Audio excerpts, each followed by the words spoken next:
8 a.m. Central Time here where we are. Fred Dashevsky with U.S. Coin Capital. As a matter of fact, speaking of which, you just heard his spot right here on our commercial break. And of course, Fred joins us again, which that's a good thing because, see, we just can't get enough economic news out there, which is one of the reasons why, when you're talking numismatics versus collecting junk silver, which you should be doing. We just had one of our listeners, as a matter of fact, and I don't know if there's any truth to this or whether it's an April Fool's joke, but he says he got a letter from a bank in Tennessee where he banks saying that as of April 1, they're going all digital.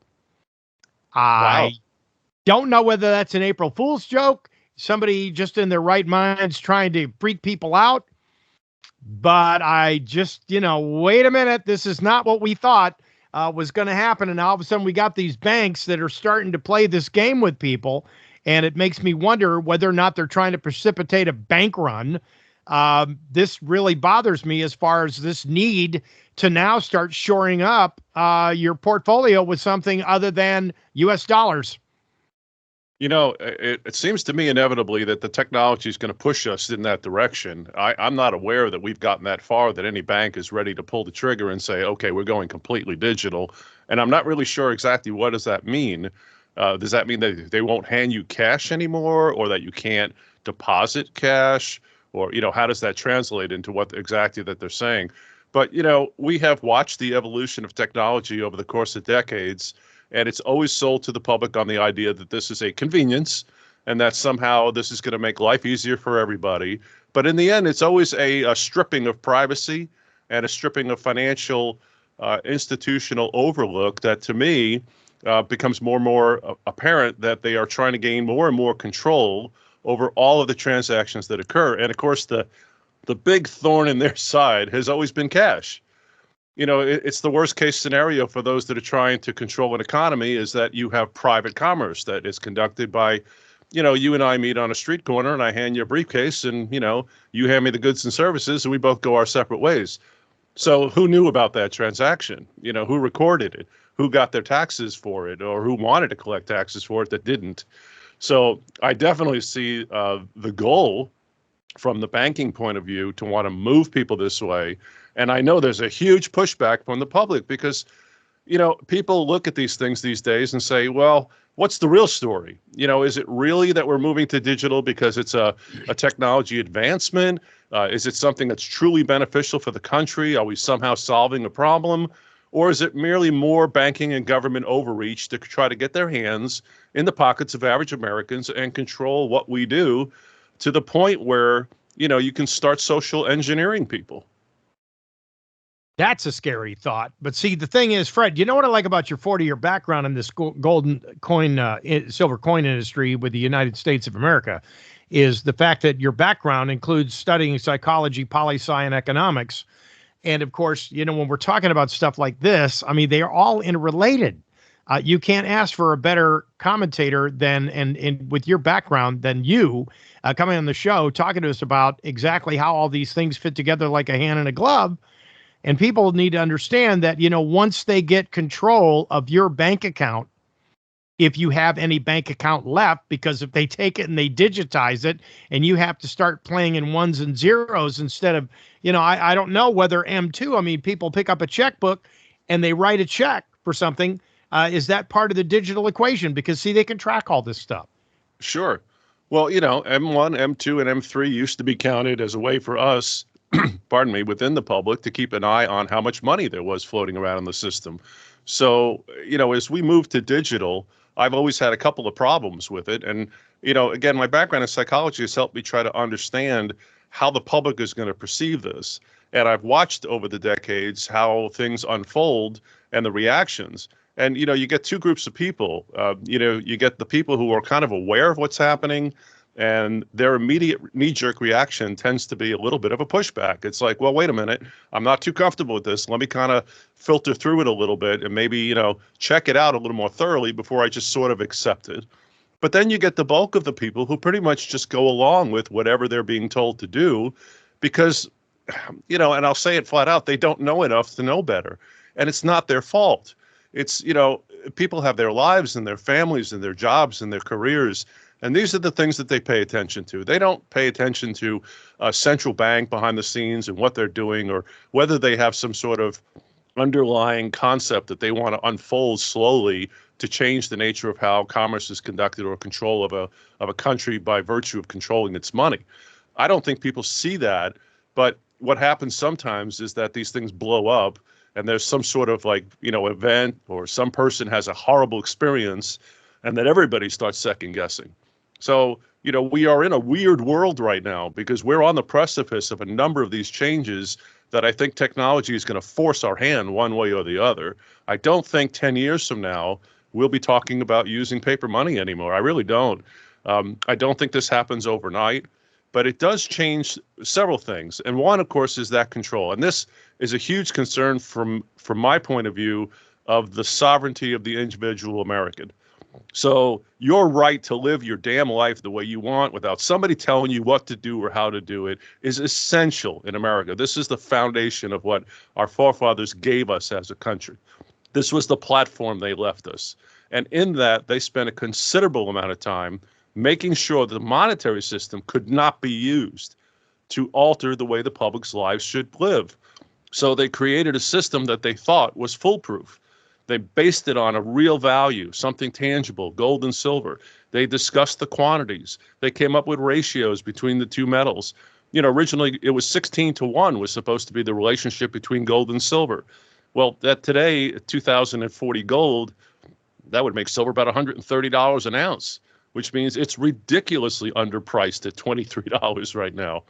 But these things amazing. Were well thought out, right, by the founding fathers. And protection of the public was the key idea, because we had just gone through a war. We had just defeated Great Britain. We had just separated ourselves. We've become a free sovereign nation. And now we're saying, okay, this is terrific, but now how do we protect it going forward? So I have a lot of concerns about digital money from that standpoint of sovereignty. And then the other thing that really concerns me is, how do you and I know what is really happening in an economy if we can't count the amount of money in the system? Right now, I can go to the Federal Reserve's accounting system and review how many bonds they bought this week. What do they have on their balance sheet? How much money was printed? What is that M2 right now? How much money's floating around in the system? What does the government debt obligation look like? So I can, let's say, guess what might happen over the next year and how much more money would increase into the supply. How do we do that in a digital system? That really bothers me a lot. Well, and see, the thing is I'm holding up in my hand, for those of you watching, this is my old Franklin half, and Fred just held up a silver coin in one of those numismatic coin holders. Actually, gold. Oh, gold coin. Excuse me. It is gold. Look at that. Yeah, that is something else. Tell me about that. So that is an original $20 gold coin, has an ounce of gold in it. They were minted from the 1860s until 1907. Changed designs to this particular one known as a St. Gaudens. I don't know how well that's coming out, but it's a very lustrous coin, so it shines off the camera. But they minted these up to 1933. And, you think about that. So if you went to a jeweler and said, here, I have an ounce of gold, and it's pure, and I want you to make something pretty out of it for me to wear as a necklace. So, the jeweler does this thing, and he takes that ounce of gold, and he maybe makes a design and puts it all together for you. And, what's he going to charge you for it? Most jewelers are going to charge 2 or 3 times the metal content. So you're going to pay, $2,000 an ounce. You're going to pay $4,000, $5,000 for a beautiful 1 ounce, piece of jewelry. But this coin, even though it's a mint condition example, and they haven't minted one since 1933, and in their brilliance melted 90% of these in the Great Gold Recall in 33, this is under $3,000 a coin. So I see huge value in American gold coins like that. And if you want to see a really interesting one, as long as we're playing show and tell, this guy was minted when James Madison was president of the United States. Oh, my. That is one really rare puppy. Now, this is about a $40,000 coin, but it just shows you what the value of rarity can do over time to something with limited availability. Now, some investors will acquire these really valuable coins as a way of wealth protection, and others buy, as you mentioned, the junk silver, which is just the old dimes, quarters, and halves, for basically the same fundamental reason. They want, a balance against paper money because there are just so many questions going forward about how will we really know value in paper when the government is deficit spending at these paces and printing, like drunken sailors. See, the thing about the junk silver, I go back to this again because you see what Fred was holding up are two prime examples of numismatic collecting. On the other hand, this puppy right here I'm holding in my hand, which is a Franklin half, this is 1952, and this was worth 50 cents. You could go out and give it to somebody over the counter to pay for 50 cents worth of groceries. And now you can't go to the store and pay somebody this coin because they're going to go, oh, that's 50 cents. Where's the rest of it? And you're like, dude, look at the date of the coin. Come on, this thing's worth $23. Come on. What, see, that's the sort of thing that people are like confused about. And so, if you missed this explanation before, I'm going to let Fred explain why that silver costs so much money now, and that you're going to have to examine or equate the standard of value and store of value from then to now. How does that work? Well, sure. So first of all, that little Franklin half you have, it actually is made of silver. So if we forget everything else, forget that it's an actual 50-cent piece, forget that can't make any more of them, forget that it was minted in 1952, forget that it's pretty cool with Ben Franklin's image on it, it's still a half-ounce coin made of silver. So it has 0.36 ounces of pure silver, additional copper content. So the metal content in the coin is $8.50 or $9. So obviously you can't buy one for 50 cents anymore.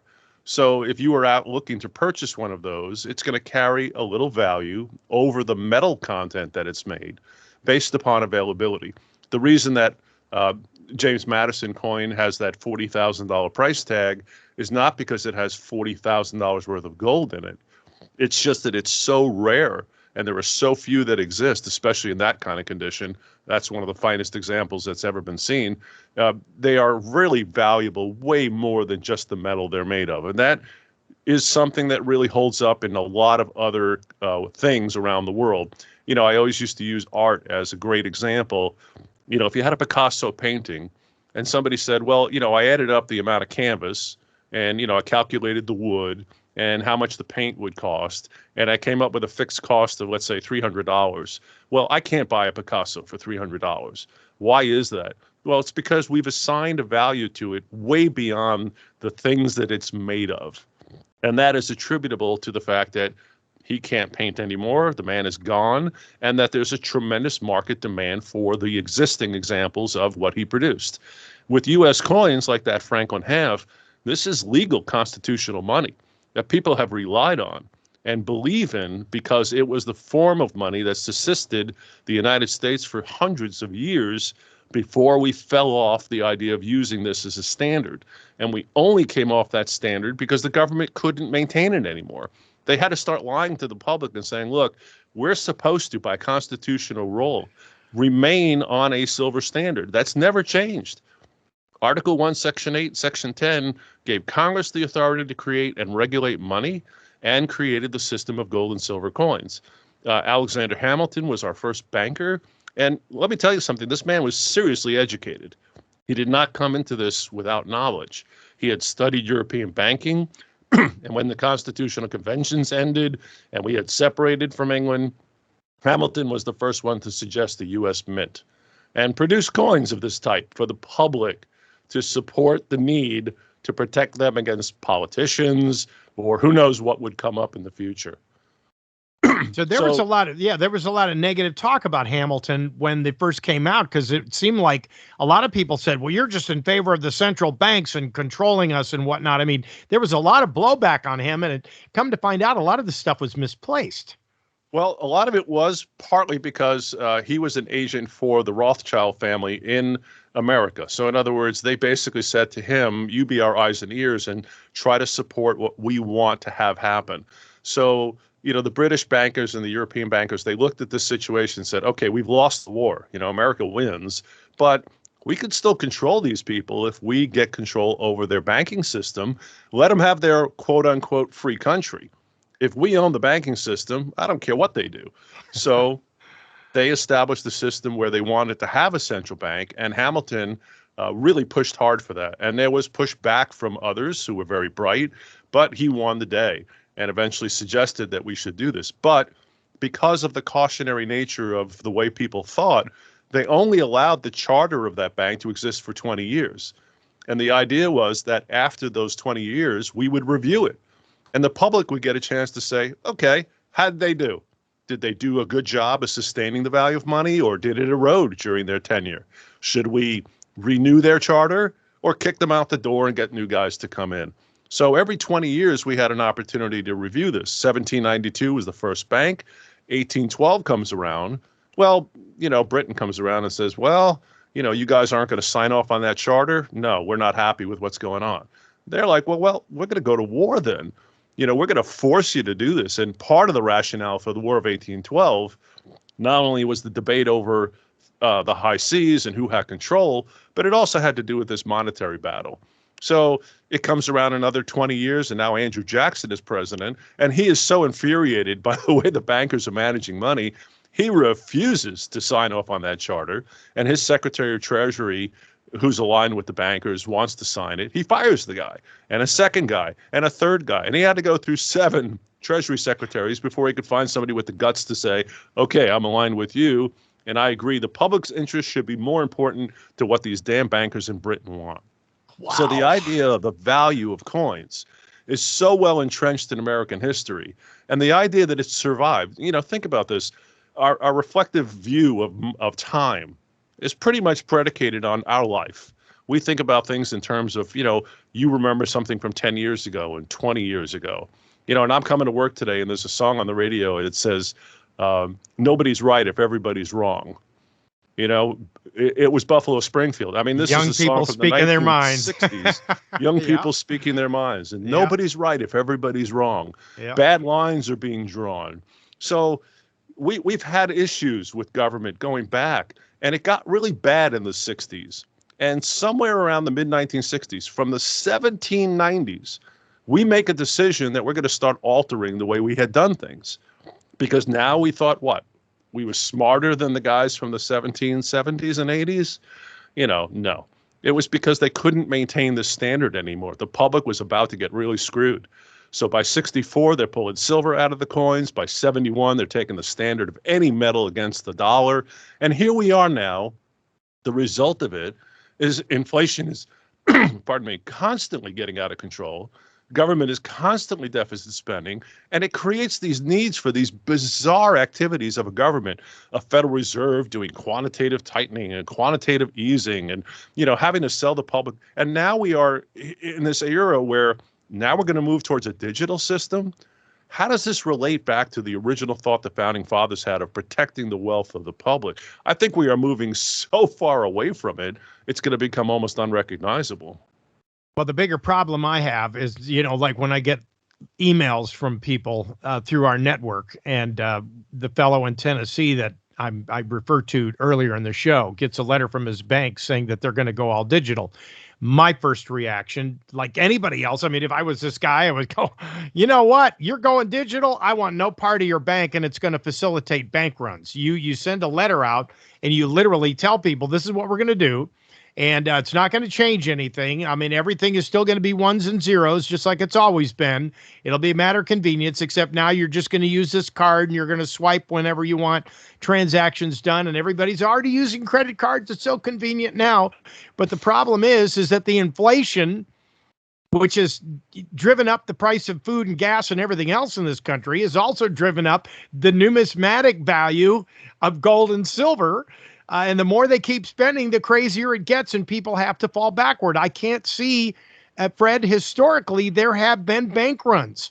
And I don't see, when they start to do this digital push, I don't see people keeping their money in the bank. They're going to literally have to pull it out. That's going to be a real big problem. You can't just hold on to dollar bills. You're going to have to reinvest it somehow. And I can't see, other than parking it in silver and gold, any way to survive this thing. You know, a lot of people are beginning to think that way, and we're getting tremendous response from people who are beginning to just really question the overall nature of how they are going to deal with it individually, because nobody seems to like the idea of being forced into this idea of a digital world. And if there's pushback, you're going to get exactly what you're describing. If people start pulling money out of the banking system out of concern, I mean, look how rapidly this kind of unwound last spring. We had a couple of banks, 4 of them, that had a significant difficulty. And within a matter of days, you literally had, tens of billions, if not hundreds of billions of dollars moving out of these bank accounts. And people across the United States all beginning to say, well, wait a minute, should we do this as well? I mean, it wasn't our bank, but how far away is our bank from being the next one on the list to fail? So if people start questioning the legitimacy of the banking system or its stability, or as I've said before, if they start really thinking about what constitutes the value in a dollar. So you held up that little Franklin half. Now, if you took out a $5 bill and you held that up and we say, okay, why does the grocer accept that? Why does anybody take that as having any value? The short answer is because people say, well, it's printed by, they think, the United States government. The truth, of course, it's printed by the Federal Reserve, but that's not really relevant. The idea is that people believe that it has value because it's backed by a government. So how strong is the government that issued that $5 bill? But then again, Fred, I have to look at what it says along the top here of this $5 bill I'm holding up, and it says Federal Reserve Note. And what is a note? Anybody that knows anything about historical and about financial and economic means knows that a note is a promise to pay. So that's here I am circulating these debt notes. Say, well, this is a note. It represents $5 in value of whatever we, the people, says it is, but it's issued by a private banking entity, which is not federal and certainly not a reserve. And I think everybody knows that if you read Jekyll Island. And Fred, I know you have. I know you've studied all this stuff. This is why, we have you on, is because of the fact you're giving us a historical perspective, which you always do. And we're out of time for today's show, folks. Wow. Fred Dashevsky, thank you so much. You got to go to uscoincapital.com and call him at 800-878-2646. As soon as we get off the air, Fred and his crew are standing by to answer all your questions and give you more of an education. Thank you so much. God bless you for the work you're doing, sir. Thank you, Dave. Great to see you. Good luck, and best to everybody who's listening. And again, anybody that has any questions, feel free to give us a call. Will do. Thank you, Fred Dashevsky. We will be back tomorrow as this thing unfolds at our southern border. In the meantime, God bless you and God bless the United States of America. Time to stand up. Time to take a look at your bank account. I think we need to be thinking about our financial futures. This is one way to do it. There you go. There's that gold coin. We appreciate you, sir. Thank you. We'll see you tomorrow, folks. Take care.